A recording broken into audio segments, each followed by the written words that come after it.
We're cooking a Mediterranean beef ragout. I'm using beautiful MSA beef, cut 25mm thick. I'm cutting it that thick because I want it to break down slowly in the sauce.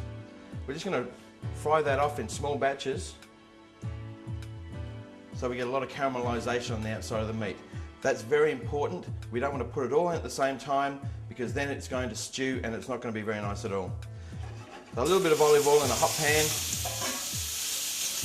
Just stir that around till it's nice and crisp and brown. While we're doing this, in another pan with a little bit of olive oil again,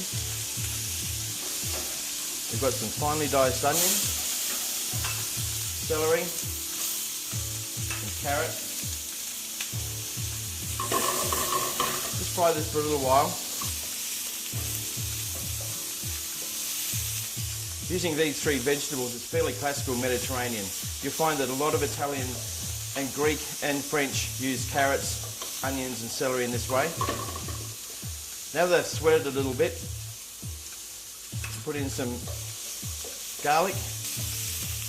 Don't want to overcook the garlic, I just want it to release its flavour. But after that beef is nice and brown now. Next I'm putting in some lovely red capsicum.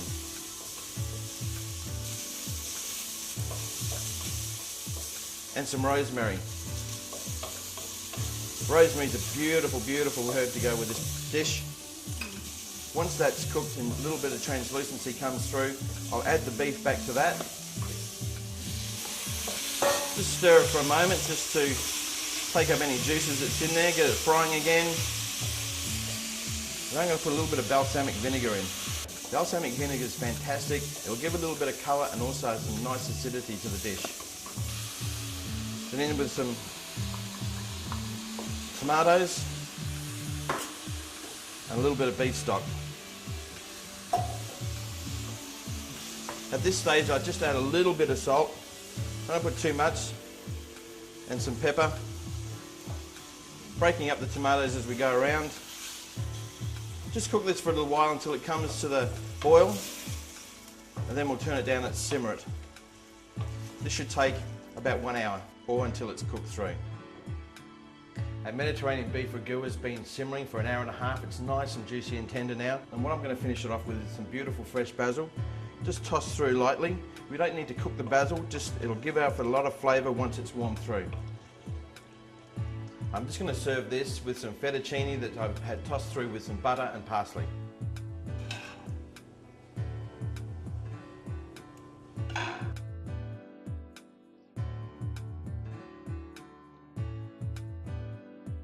There we have our Mediterranean beef ragout.